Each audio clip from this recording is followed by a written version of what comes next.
My name is Joanna Papis. I'm the head coordinator of Polish Humanitarian Action in Zosin.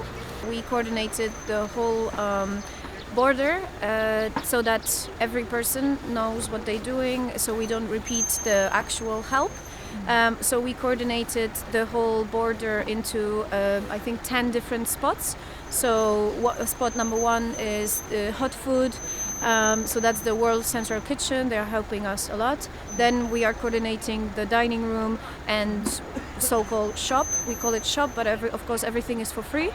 So each person can take everything they need. So this is like a first aid and first things that they actually need for the next 2 or 3 days. So we give them some candy, some bread, some canned goods, Pampers, some cosmetics. So this is what they need for the next few days and when they travel. Of course, we have some fruit. We try to also put some healthy stuff. There's number 4, it's the medical center. So they have medicine there, and there's always somebody to help out. We also have storage rooms. We have hot tents. So with hot tents, they can, when they are waiting for their transport, they can wait there, and there's a changing table for the kids, and there's like a kid-friendly spot. There's also a SIM card station, so they have 2 different SIM card spots that they can straight away get a Polish SIM card, and they can call their families. And besides that, we also have a point straight at the border. So in there we also have like a food and drinks, but it's very like mostly blankets as well if the night was very cold. So they get the blanket, they get some hot tea, hot coffee, and then from there, or they're being driven by the buses from the fire department to the 2 points. So there's a Hrubieszów and Horodło, and this is the reception points from where they are being transferred. So if they don't have a transport, they go there. If they have a transport, they come here and we serve them and help them.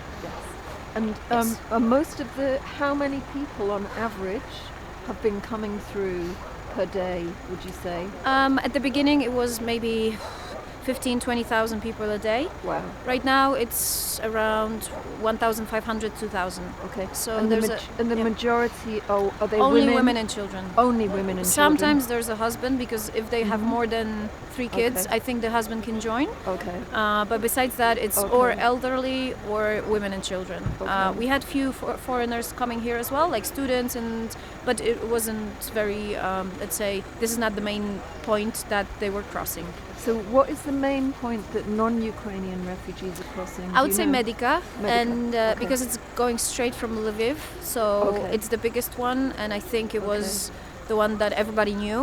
Yes. I was always trying to get them into different points, but it was more complicated because to Medica you had direct trains, direct buses, everything was direct, so it seems easier, but in the end it wasn't. Yeah. And we've heard from some of our partners that there has been some people coming, because there's many women and children, they're very vulnerable, so that there's been some incidents of men taking women or girls. And how are you ensuring, or trying to ensure women's safety? Okay, so we don't allow anybody to get into the cars. We ask them if they know the driver. If it's a friend or family, then that's fine. If not, then we have police or military come to check their IDs. But that's very rare, because what we do when the drivers are coming here, we send them back to those 2 reception points. And in the reception points, the idea is that they are always checked. So their car is being checked and the ID is being checked. Okay. So we know where they're going, how many places they have, and their names and destination. We also had like a training with Strada. So at the points here and in Caritas tent, there's a whole information of what to do and how to behave in situations that there's some kind of insecurities about should I go in or not. And yesterday at the other point, Dolorhus, we interviewed a woman who said she travelled 3 days and that the green corridor is not being observed. Is this Is this what you've heard? Do you have evidence of this?